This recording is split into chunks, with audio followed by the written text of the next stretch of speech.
Hey everybody, it's Jason Blaha here, and today I want to chat with you guys a little bit about something that it doesn't always get discussed enough, even though all the scientific evidence is pretty overwhelming to this effect.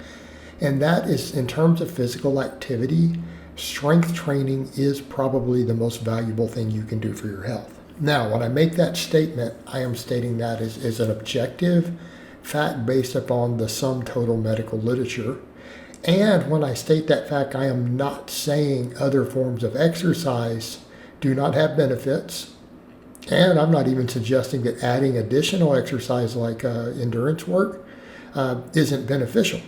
Okay, so I want to be clear that if you're going to do multiple modalities, it makes sense to add endurance work and cardio to your strength training, right? Because there are some independent benefits to them, and there can be a synergy between the two for improving your overall health. So I don't want people to think that I am in any way saying you don't need cardio or can't benefit from it, or that I'm bashing it in any way. What I'm saying is that the sum total benefits, if you only did one, weigh very heavily in the favor of strength training. And there's a lot of reasons for that. And very, very high on the list is obviously the fact that it improves metabolic rate, improves insulin sensitivity.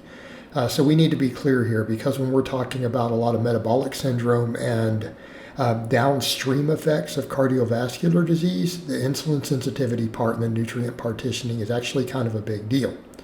But right up off the bat, when you look at that, the insulin sensitivity end is enormous for the other two causes of death. Right? What are our three biggest causes of death in America? This overshadows everything else put together. This accounts for something like 90% of all deaths inside the United States. All total deaths, that includes accidents, homicides, everything. Okay, top of the list, heart disease, and then it's cancer and diabetes behind it. All right, the cancer and diabetes are the massive ones. Okay, those are massively impacted by strength training, and that's because of the insulin sensitivity component. All right, you improve insulin sensitivity, you generally don't get type 2 diabetes. Now, when people say, but this bodybuilder or this guy over here still got diabetes, and it's like, yeah, that's because they use a lot of insulin as a PED to build muscle. So they made themselves diabetic by using actual insulin that's given to diabetics in extremely high doses, because it actually helps build muscle tissue, particularly when in a synergy with their steroids. It's a synergistic effect. So that's why they're getting diabetes. So that is more than enough to create problems that offset the muscle benefits. But if you don't do that, guess what? Lifting weights will dramatically reduce the type 2 diabetes. It will absolutely massively reduce it. And I've seen figures as high as 70 or 80% reduction. Okay, and that's just by lifting a couple days a week. All right, the cancer is a little more ambiguous. I've seen studies that suggest only a 20% reduction, others that suggest a 50% reduction. But what we do know is that anyone who does get cancer, their chances of surviving treatment double if they strength train. Okay, the chances of surviving treatments like chemotherapy and stuff doubles. But again, we come down to, that's that preservation of muscle tissue through those therapies. But the other big one, again, the insulin sensitivity. Cancer cells have an extremely high affinity for insulin. Muscle tissue, and particularly muscle tissue that's sensitized to training, competes with it for fuel. So in other words, the tumors that are trying to form and grow, the early tumors, they have to compete with your muscle tissue for food.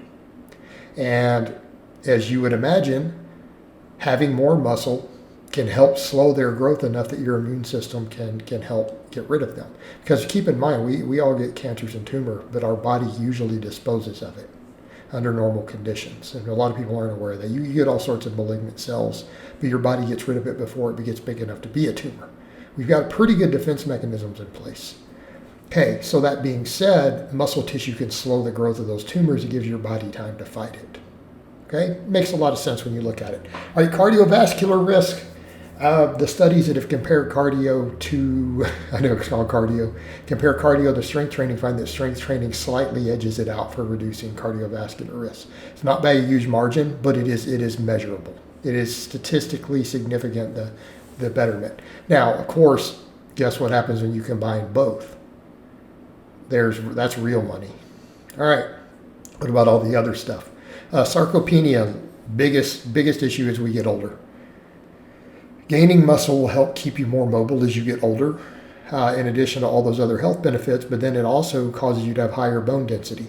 All right, strength training increases bone density by several magnitudes. Again, as a strength athlete, I've been DEXA scanned, and my bone density was fifth standard deviation above average. Fifth standard deviation, for people who know statistics, that is insane. Above average. That's how far my bone density was. They're like, you're well within the top percentile in the world. Okay, right? Easily, I mean, it's way better than that, but they don't really have measurements beyond that, other than to say, I am well into the top 1% in terms of bone density, just from the years of heavy lifting. Hey, what does that mean for things like bone fractures, hip fractures? Our bones break less easily. Same thing as you get older. Osteoarthritis, osteoporosis, all these things, strength training offsets it. Okay, these are some of the diseases that ravage us with age. All right. So again, when you look at that, it's like, oh, that's a big one. So when we set aside all the other stuff, because those can get you in your 40s and 50s and 30s, strength training is a massive defense against those. But the stuff that really starts getting you, if you don't have heart attacks, sarcopenia, loss of muscle tissue, bone fractures. All right, when you get 60 years old, if you fracture a hip, statistically, 90% chance you're dead in less than 3 years, or your first hip fracture. That is just the seriousness of it. Like your health just deteriorates massively at a rapid rate after that first hip fracture. 90% chance you are dead in less than 3 years after a hip fracture. That's what the statistics show. If you strength train and you have better bone density, you don't get hip fractures nearly as easy. This is an obvious one. The bone density is a really, really big deal. And that cannot be understated enough. It is an enormous deal when it comes to this situation. So again, we start adding up all the different benefits.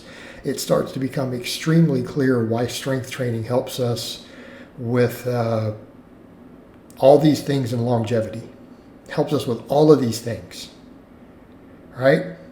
But you know, the funny thing is, that isn't really enough to get people's attention. Really, everyone's like, yeah, but really, I just want to look good naked. Well, guess what? It's a good thing that living longer and fighting off cancer and heart attacks and osteoporosis isn't the only benefits. Strength training actually helps make you look sexier. All right, guys, but that's really all I have to say on that today. I hope it's been informative, and I'll talk to you guys next time.